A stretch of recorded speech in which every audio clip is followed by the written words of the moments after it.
Today, I'm going to talk to you how to not be a loser. A loser is somebody who doesn't evolve, somebody who doesn't change, somebody who stays in this state of nothingness. No evolvement, no character development, no nothing. When you're a loser, you have no ambitions, and having an ambition is a core fundamental thing of a human being. Everyone has an ambition, and everyone wants to be something greater. I'll give you an example. I want to be a YouTuber. That's an ambition. Some people want to be a lawyer. That's an ambition. And when you have an ambition, you strive and pursue the knowledge of getting better, trying to achieve that goal by attaining knowledge, learning, not being ignorant in the state you're in, but trying to evolve and actually develop as a person. The key word here is develop. When you develop as an individual, you grow with age and wisdom. What I mean by you grow with age is that naturally we all age. We physically get older, and with that comes with wisdom because we have ambitions. Now, the reason why I draw that connection is because when you have an ambition, you develop things in life. You develop social skills. You basically develop dad wisdom. And what I mean by that is you basically see things in a better perspective. If you have no ambitions and no goal to be better, no goal to evolve from state A to state B, that's a big problem. A loser doesn't have any goals in life, which is dangerous, because to be human is to strive to be better. The unfortunate truth is that you're never going to be happy with your success. You'll be glad and very humble, but in the back of your mind, your brain chases that dopamine of trying to grind to get something. Why do you think amazing artists still choose to draw? It is because they're passionate, but also their brain wants them to do better. Sometimes this does become obsessive, and sometimes it becomes borderline weird. But the core fundamental principle is that humans want to get better at their craft, and the craft is decided by your preference. A loser has none of that. If they don't have a craft, they don't have a preference. And if they don't have a preference, they don't earn knowledge. Knowledge is basically key to the day-to-day world. What I mean by this is that you don't have to be mathematically smart, or you don't have to be good at a certain topic in high school or in university. But the point I'm trying to make is that if you have an ambition, you start off from a state where you're ignorant, and then when you try to work towards that ambition and try to achieve it, you learn things to help you get better at achieving that goal, which puts you from a state of ignorance to a state of wisdom. Take being an artist, for example. I want to be an artist, right? I don't know how to draw perspectives. I don't know how shading works. I don't know how colors work. I don't know how color theory works. So what do? I go from a state of ignorance, and if that is really my ambition, to be better at art, then I want to evolve and develop my character into understanding and earning knowledge in that field. Whether you like it or not, you are smart in a field. Yesterday, I had a talk with my boyfriend, and he told me that he sometimes felt stupid about certain things, but I told him that stupidity is a very subjective thing, because to be objectively stupid is to have no goals, okay? And I'm genuinely trying to get this through your head. To be objectively stupid is to have no goals, because if you have no goals, you're not going to evolve. We all evolve physically, but mentally maturing is also a very important factor in life, and you can't mentally mature unless you learn and seek out knowledge. How do you know right from wrong if you don't experience something? How do you know that laziness is a bad thing, and how do you know that motivation and discipline and consistency is a good thing? Take those questions and put it in the mindset of a person that doesn't have any ambitions or goals in life. He won't answer it because he doesn't know what right or wrong is, basically. He doesn't know why consistency is good and why being a bum is bad. But tell a person with ambitions why it's bad to be lazy, it's because it's delaying you from reaching your goal. But back to the story. My boyfriend told me that he feels stupid, and sometimes he thinks that some people think he's stupid. But then I told my boyfriend that being stupid is a very subjective thing. You can be really ignorant on many things, but if you have a niche that you love, if you have an ambition and you're actually getting good at it, and you're evolving and getting better at it, and you're closer to reaching that goal, and you're developing skills to be better and to reshape that goal, it means that you're not completely stupid. You're just smart in your own way. What I mean by that is, if a PhD engineer comes up to me and asks me a basic engineering question, I'm not going to answer it. To his eyes, I may be stupid, but in my eyes, I don't consider myself dumb. Sure, I'm ignorant in that field, but at the end of the day, I'm not interested in that field. If I'm not interested and I don't have any ambitions in engineering, then stupidity doesn't really align with that. But there are cases where you can be stupid. I'll give you an example. If your ambition is art and you don't put in the work to learn perspective, shading, and color theory, then you're going to stay in the same state and probably not even evolve in your skill. That there is when you're stupid, is when you willingly don't put in the effort to basically achieve the goal that you're ambitious for. And the reason why I call that stupid is because when you're given the time and you haven't even put in the effort you know you should have put in, then by definition, that's what I think dumb is. I'm using stupid in a colloquial way that makes sense to me. Though it is nice to have multiple interests, I think that even if you have at least one interest and you're working towards that goal to be better at that given interest, I generally think you're very far away from being dumb.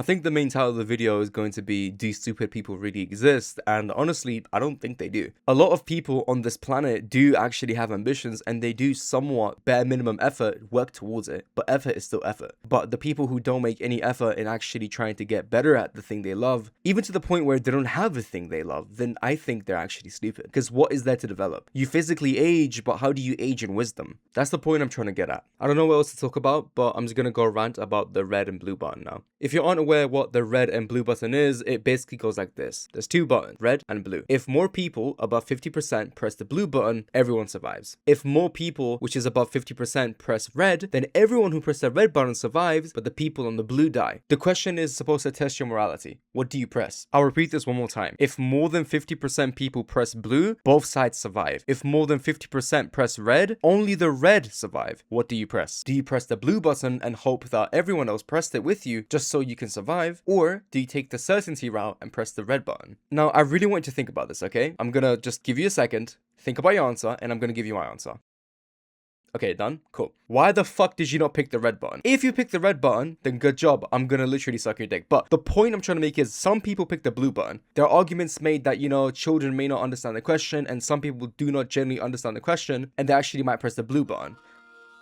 Sorry, I just got a notification. But if you press the red button, then that means that the people who are ignorant, they die. But the point is this though. This is also about you. Do you really trust people to press the blue button more than they press the red button? I genuinely don't trust people like that. It is going to be unfortunate that some people are going to have to go. But at the same time, we're talking about certainty, and we're talking about taking a risk. If I give you 2 drinks and tell you that if more than 50% people drink the poison, I'm going to give you a cure. Or I can give you another drink. And this other drink is certainly not poisonous. It's literally just regular Fanta. Why the fuck are you picking the one that is a gamble? Why don't you pick the one with certainty? Sure, you do have to live with the fact that people do die because of your vote, and every vote does basically matter. Anyways, that's really all I had to say. Next video is gonna be a very questionable video. It's gonna give you a loyalty test with your friends. It's gonna be very deep, very philosophical, and I'm gonna need you to lock in for the next one. Alright, bye bye, I love you.